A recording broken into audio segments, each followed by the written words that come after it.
विभाग उनके हाथ में नहीं है, विभाग को संभाल नहीं पा रहे हैं। तो माननीय मुख्यमंत्री से मैं ही कहूँगा कि या शिक्षा मंत्री को बर्खास्त कीजिए या ACS को हटाइए। अगर बिहार की शिक्षा को बहाल करना है, अगर और बर्बाद नहीं करना है, तो ऐसे व्यक्ति को तुरंत बर्खास्त करें।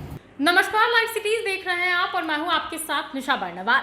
बिहार में अब शिक्षा मंत्री और IAS के पाठक का मुद्दा काफी ज्यादा गरमाया जा रहा है। देखा जाए तो बीते दिनों संतोष सुमन, जो कि हम के राष्ट्रीय अध्यक्ष हैं, उन्होंने तेजस्वी यादव से उन पर CBI की चार्जशीट दाखिल होने के बाद इस्तीफे की मांग कर ली थी और ये कहा था कि नीतीश कुमार अब देखने वाली बात होगी कि क्या करते हैं, उनमें हिम्मत होती है या नहीं होती है। तो अब वहीं इस मामले को लेकर उन्होंने नीतीश कुमार पर निशाना साधा है और महागठबंधन की सरकार पर भी सवाल खड़े किए हैं। उन्होंने नीतीश कुमार से साफ साफ कहा है कि अब तो उनसे शिक्षा विभाग के लोग ही नहीं संभाले जा रहे हैं, अपने विभाग के मंत्री भी नहीं संभाले जा रहे हैं, तो बिहार की जनता क्या ही संभाली जाएगी। और भी क्या कुछ कह रहे हैं संतोष सुमन, सुनिए।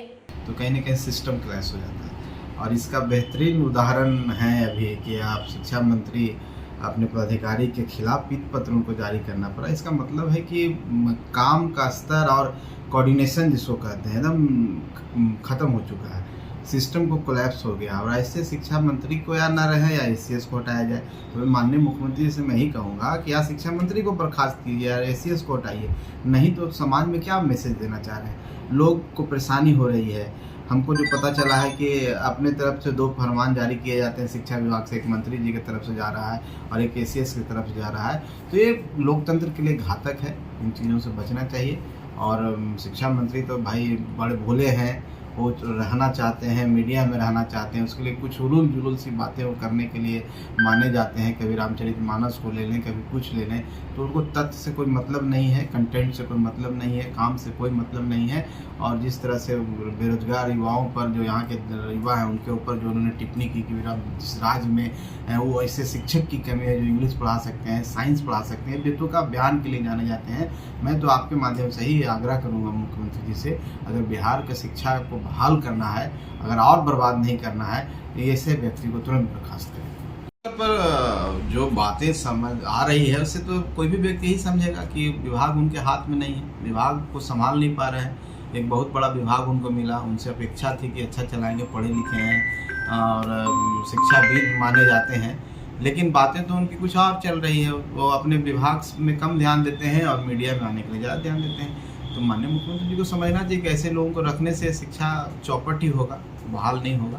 तो उनको अविलंब बर्खास्त करके नया शिक्षा मंत्री देना चाहिए, जो सेंसिटिव है, इन मामलों को समझता है, तभी इस राज्य की शिक्षा पटरी पर आएगी। देखिए, मैं तो पहले भी कहा हूँ कि जो अभी का जो दौर जो हम लोग देख रहे हैं, जब से माननीय नीतीश कुमार जी महागठबंधन में आए हैं, जो जंगल राज पार्ट 2 है, उसमें ये देखा गया है कि उनका जो वर्क कल्चर है, उनका जो स्टाइल था, जिस के लिए माने जाते थे, जो प्रशासनिक पकड़ था, मुझे लगा कि कहीं ना कहीं ढीली पड़ गई है और वो कमज़ोर से दिखने लगे हैं। उनके बातों से झलकता है, उनके व्यवहार से झलकता है।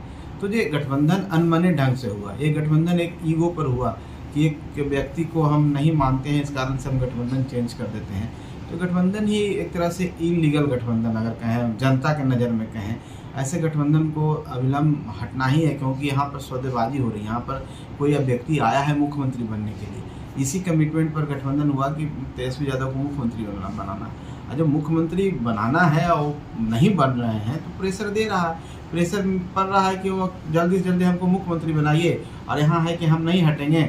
तो प्रेशर है, नीतीश कुमार जी बेचैन हैं, परेशान दिख रहे हैं और इस परेशानी में अपने विधायकों से मिल रहे हैं, सांसदों से मिल रहे हैं, उनकी राय लेने की बात कर रहे हैं। और मुझे लगता है कि राष्ट्रीय जनता दल भी इस स्तर पर प्रेशर दे रहा है कि अगर आप नहीं हटते हैं स्वेच्छा से तो हम आपको हटा देने का काम करेंगे। और संख्या बल भी है उनके पास, 115 की संख्या है, सब मिला करके 5-7 विधायकों की जरूरत होता है, वो उन लोग जुगाड़ कर लेंगे। हमको लगता है 10 से 15 दिन के अंदर में खेला हो जाएगा।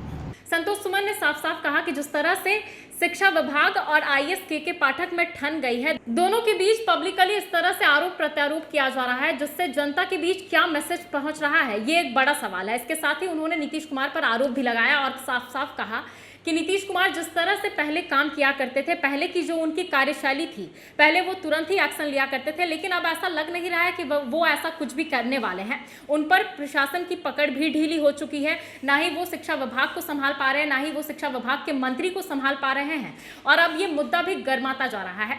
इसके साथ ही उन्होंने महागठबंधन की सरकार पर भी निशाना साधा। उन्होंने कहा कि महागठबंधन की सरकार जब बनी थी तो नीतीश कुमार एक व्यक्ति की वजह से गठबंधन बदल लिए थे, और अब जंगल राज पार्ट 2 की सरकार बनी है। ऐसे में ये ज्यादा दिन चलने वाली नहीं है। देखने वाली बात होगी कि आईएएस के पाठक का मुद्दा अब और कितना ज्यादा तुल पकड़ता है, क्योंकि इसको लेकर बयानबाजी का दौर चल रहा है, और जब से ही चंद्रशेखर ने पीत पत्र जारी किया है उसके बाद से और बवाल देखने को मिल रहा है। इस खबर में इतना ही। बाकी की तमाम खबरों के लिए बने रहें लाइव सिटीज के साथ। अगर आप इस वीडियो को हमारे फेसबुक पर देख रहे हैं तो हमारे पेज को लाइक कर लें, यूट्यूब पर देख रहे हैं तो हमारे चैनल को सब्सक्राइब कर लें। धन्यवाद।